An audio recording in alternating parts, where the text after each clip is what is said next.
Agora vamos ouvir o Dr. Daniel Sibiles, que vai falar sobre potenciais evocados do estado estável, geração e aplicações. Por favor, Dr. Daniel.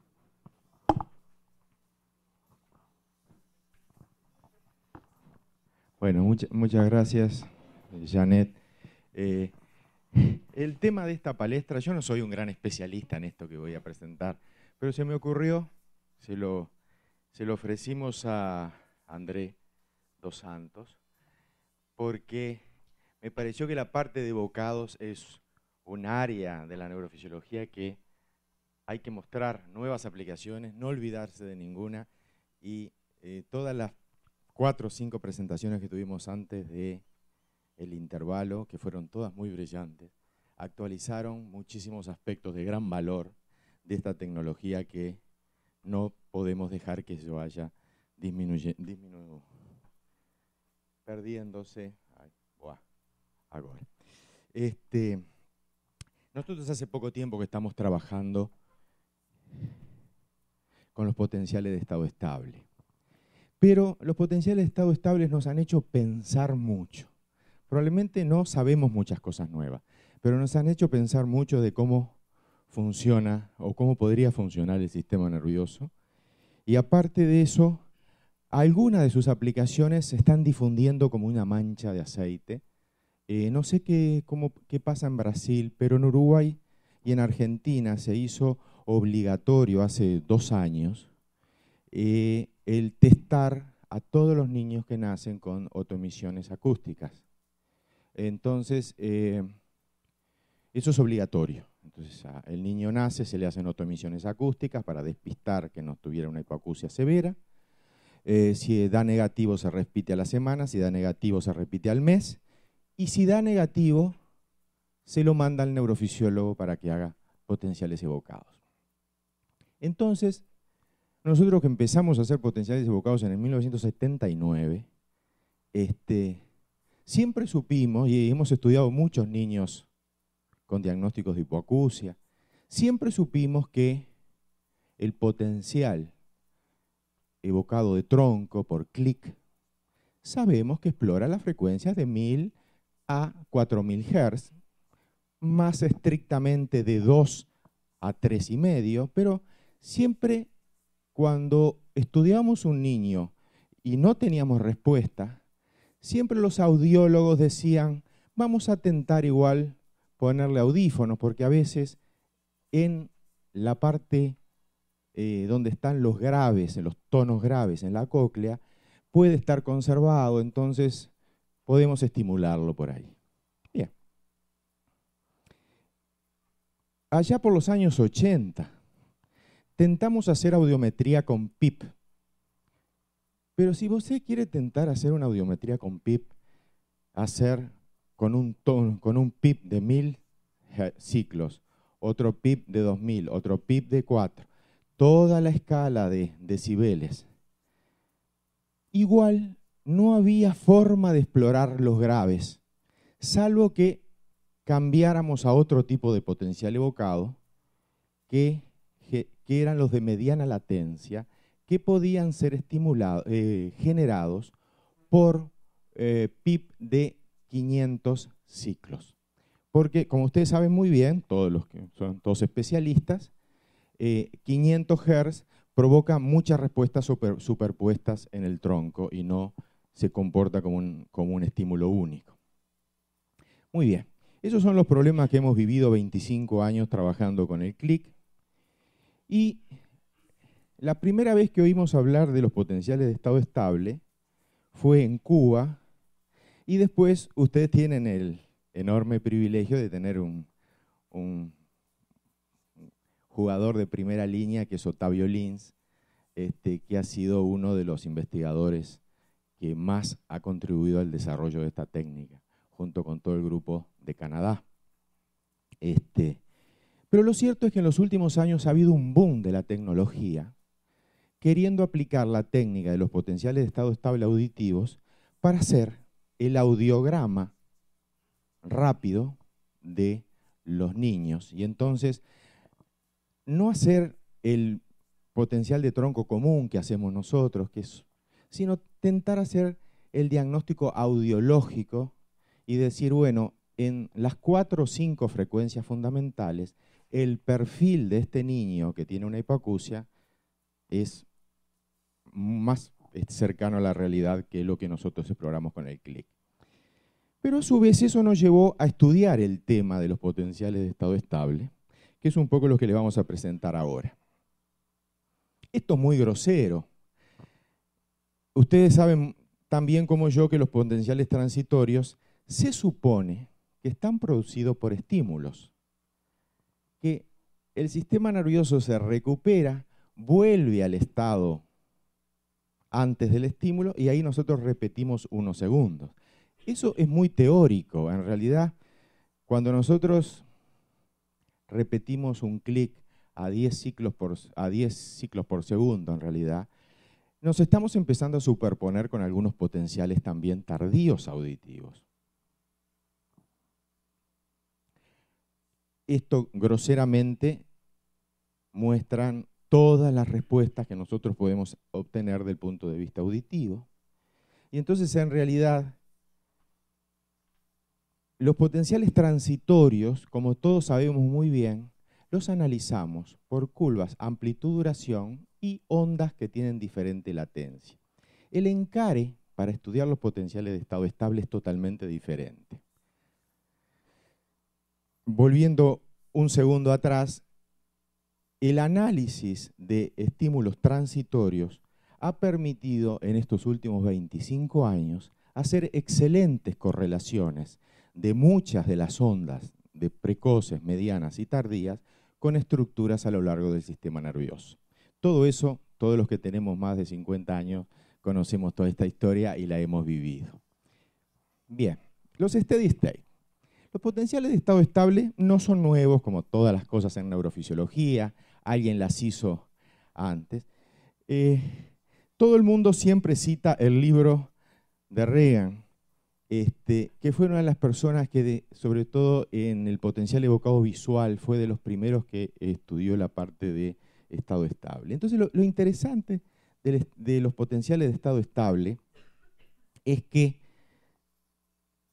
se hace un estímulo continuo y las ondas se van solapando, no sé cómo se dice en portugués, solapando, superponiendo.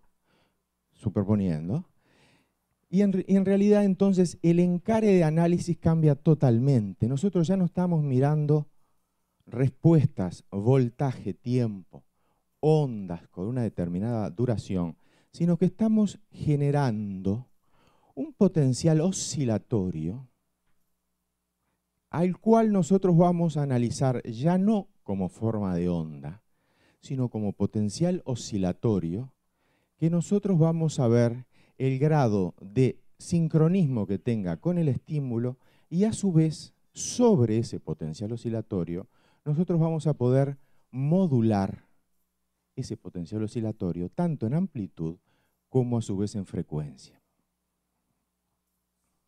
Nosotros tenemos deformado nuestro cerebro de neurofisiólogos después de 25 años de analizar potenciales evocados transitorios.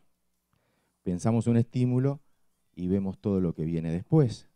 En realidad, cualquiera de nosotros intuimos que el sistema nervioso funciona de otra forma. Si yo estoy parado aquí, hay una cantidad de potenciales de acción que están subiendo por mi médula, y obviamente no esperan que llegue un potencial de acción al cerebro para el otro arrancar y llegar, sino que está todo subiendo y hay muchísima actividad de estado estable en el funcionamiento del sistema nervioso. O sea que en realidad parecería que es más fácil de intuir que la forma de trabajar es más parecida al potencial evocado de estado estable que el transitorio. El transitorio como una sobresimplificación de la fisiología. En el transcurso de estos últimos 20 años, digamos, en forma experimental, han aparecido diferentes tipos de potenciales de estado estable. En realidad, si ustedes estimulan la vía auditiva, ustedes pueden conseguir un estado estable del potencial de tronco cuando lo estimulan a una determinada frecuencia. Cuando quieren trabajar con los potenciales de mediana latencia, utilizan otra frecuencia de estímulos y hacen un steady state de los auditivos de mediana latencia. Y cuando quieren hacer un steady state de los de larga latencia, utilizan otra frecuencia. Eso se aplica a todos los órganos sensoriales. Esto es una breve revisión bibliográfica, o más bien hitos históricos, de los más comunes y conocidos de todos, que fueron los potenciales auditivos de estado estable. Pues bien, esto ustedes lo conocen igual o mejor que yo, era la forma clásica de hacer nuestra evaluación grosera de la audición de un niño, y donde desaparece la onda 5 es nuestro umbral auditivo, que tiene una buena correlación con el audiograma de campo abierto. Ustedes saben muy bien que el clic solo explora determinadas frecuencias, y en realidad hay otras partes de la cóclea que quedan sin estudiar. Muy bien. Entonces, este estímulo continuo va a dar una respuesta continua. Las ondas se van a superponer, las vamos a poder modular. Y ahora, entrando en el primero de ellos, que es el potencial auditivo, lo interesante es, porque a veces, a mí me ha pasado con los estudiantes que es difícil a veces de entender cómo funciona el potencial de estado estable auditivo. Todos ustedes conocen los PIP. Vamos a ponerle un PIP, o sea, digamos, un sonido en forma de diamante, 500 Hz. Muy bien. Si ustedes ponen un PIP al lado del otro, en una secuencia de 40 pips por segundo, adentro de cada diamante de esos pips hay 500 ciclos por segundo, se va a generar un potencial que solo va a superponer las ondas 5 del potencial de tronco, y que se va a repetir dentro del sistema nervioso central a 40 Hz. Pero esa señal que va a estar mixturada con el electroencefalograma solo va a aparecer en el Fourier de la actividad cerebral si si vuestra cóclea, escucha los 500 Hz. O sea, si yo mando un set 40 veces por segundo de un PIP de 1000 Hz, y yo en el Fourier de mi actividad cerebral encuentro una barra 40 Hz, quiere decir que la cóclea recibió la frecuencia fundamental del PIP, que son 1000, y entonces se fueron repitiendo a 40 Hz, y yo registro en mi electroencefalograma una barra que significa 40 Hz. Vamos a mostrarla con algún ejemplo. Esto es lo que está acá. Por ejemplo, nosotros tenemos una frecuencia fundamental, que con esto fabricamos el audiograma. O sea, aquí dentro de cada uno de estos diamantes, de estos pips, hay 500, 1000, 2000, 4000. Vos selecciona. Y vos repite esto 40 veces por segundo. Y entonces vamos a hacer una primera diferencia.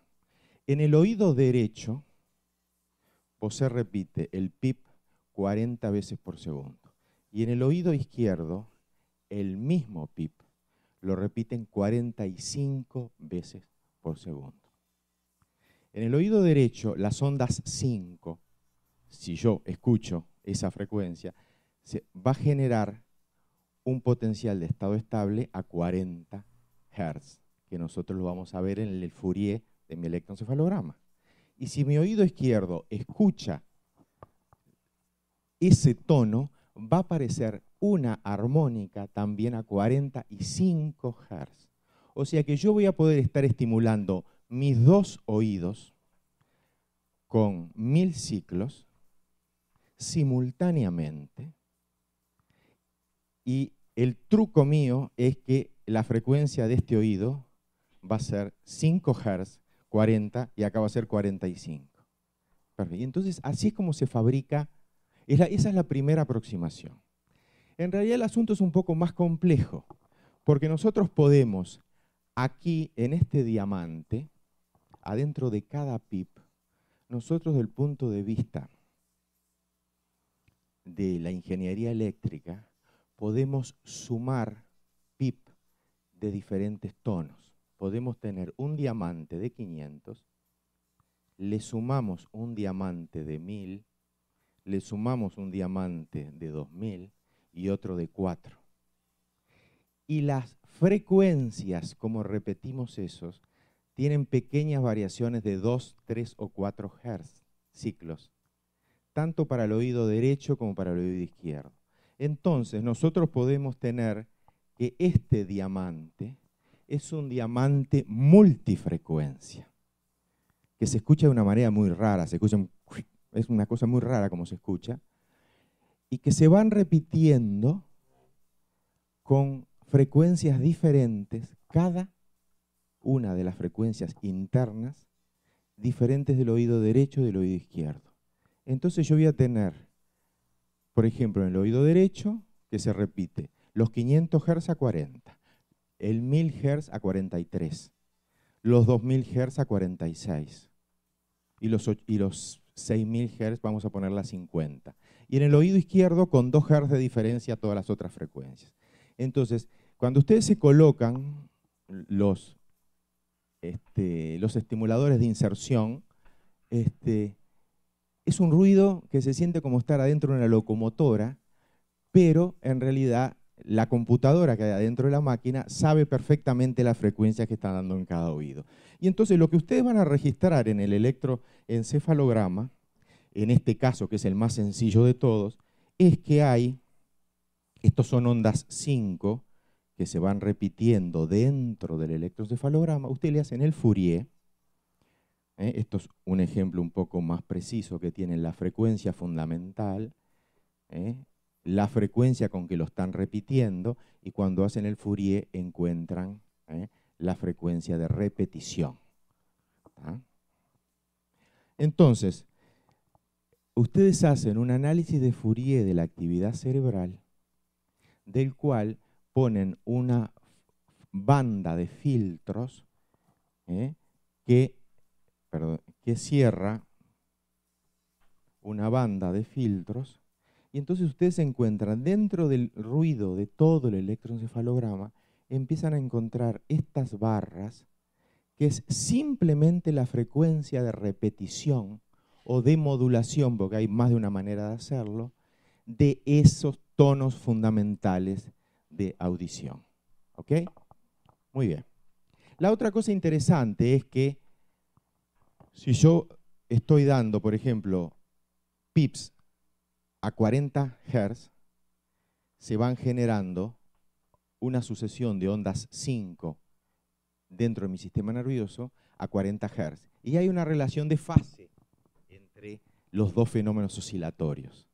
Entonces, el otro dato que la máquina captura es, muy bien, ustedes estimularon a 40, apareció una ondita en el electroencefalograma que tiene 40 Hz.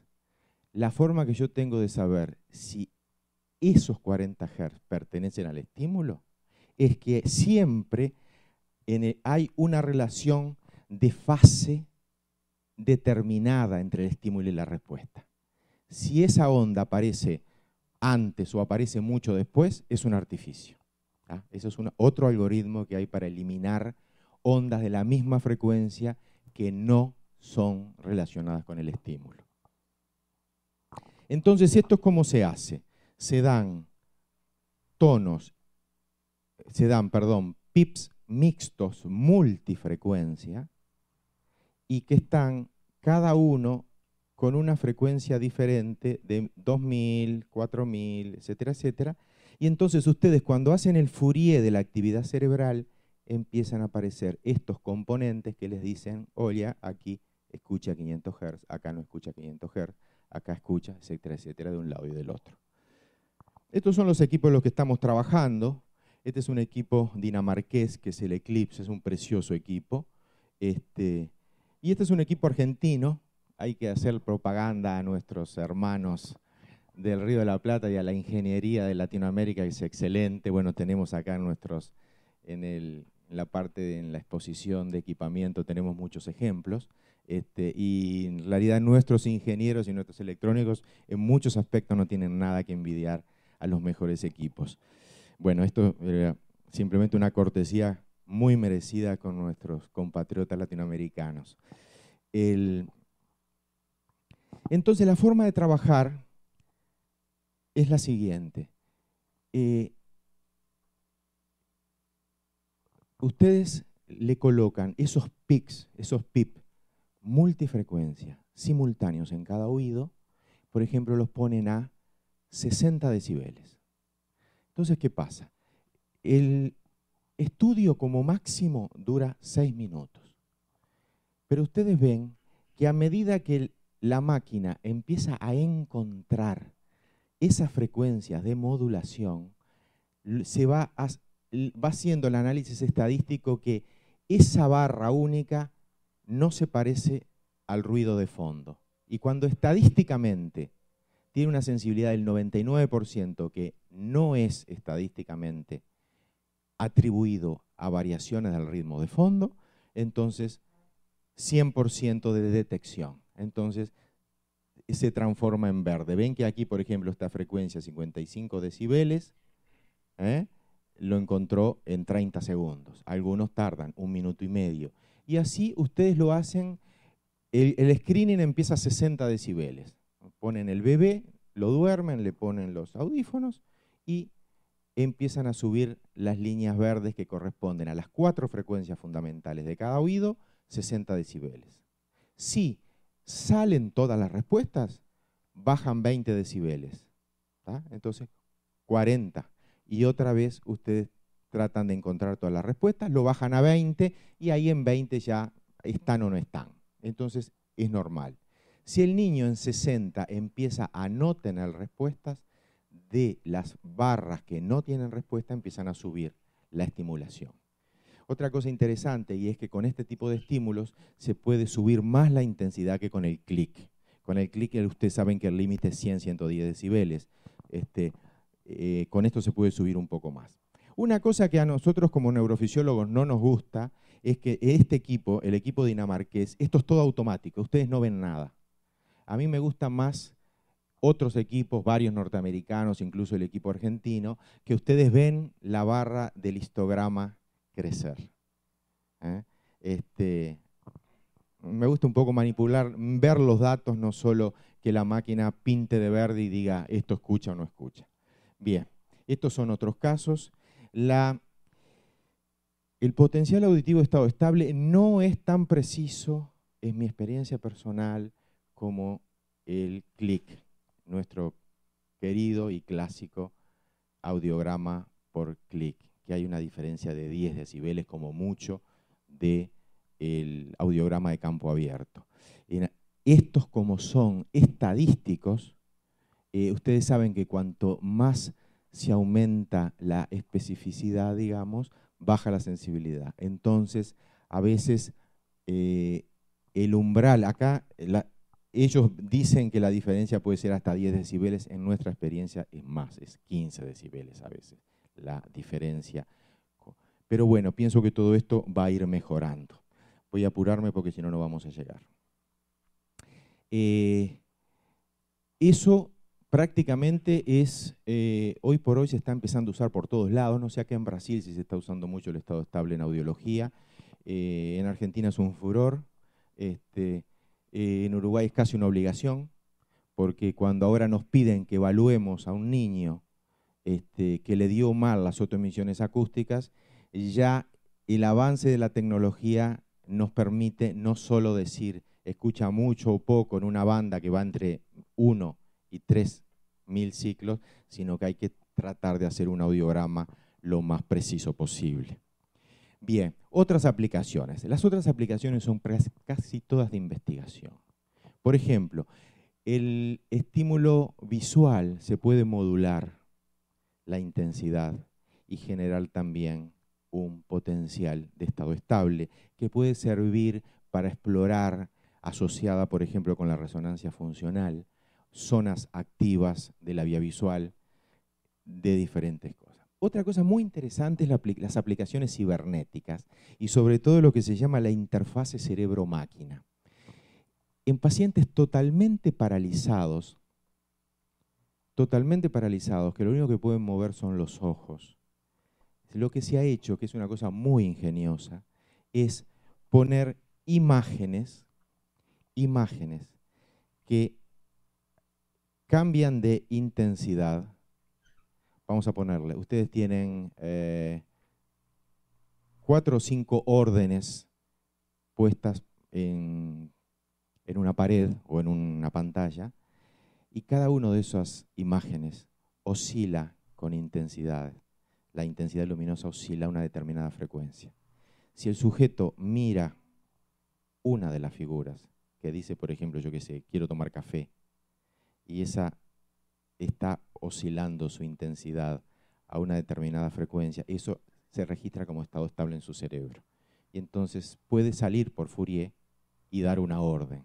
Entonces, en realidad, de acuerdo a lo que el sujeto voluntariamente mire, puede estar construyendo frases, tecleando, por ejemplo, letras que oscilan a diferente frecuencia, y de esa forma, con solo mirar, digamos, la interfase humano-máquina saca del Fourier la voluntad que quiere tomar de cada una de esas órdenes o de cada letra y lo transmite una máquina.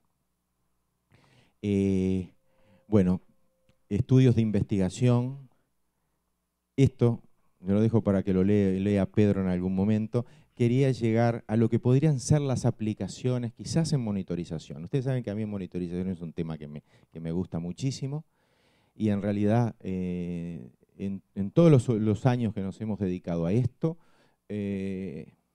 cuando nosotros queremos ver criterios de anormalidad, ¿qué decimos? Bajó la amplitud o desapareció la señal, ¿no? ¿Cuántos criterios de anormalidad existen que la señal aumente? Ninguno. En realidad nosotros siempre estamos viendo señales que disminuyen o desaparecen. Bueno, ¿será que esa es la única forma de ver la anormalidad? ¿Será que nosotros no podemos estar estimulando de modo continuo una vía, modularle un cierto estímulo y, por ejemplo, ver que la modulación es ineficiente en determinado momento y de ahí deducir que está empezando a ser disfuncionante antes que la señal desaparezca o empiece a disminuir de amplitud? Digo, hay campos que se abren, digamos, que la tecnología en una de esas nos da herramientas, que puede ser muy útil.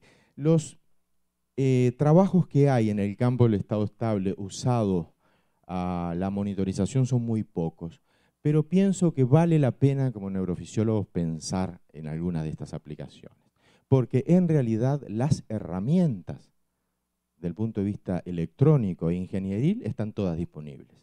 Creo que lo que falta es pensarlas. Entonces, digamos que la vedette son los potenciales de estado estable, porque tiene una enorme aplicación del punto de vista clínico, pero el campo de los potenciales de estado estable puede abrirse a otras aplicaciones dentro de la neurofisiología, del cual nos corresponde a nosotros, digamos, como especialistas, empezar a pensarlas, ingeniarlas y llevarlas para adelante. Muchas gracias.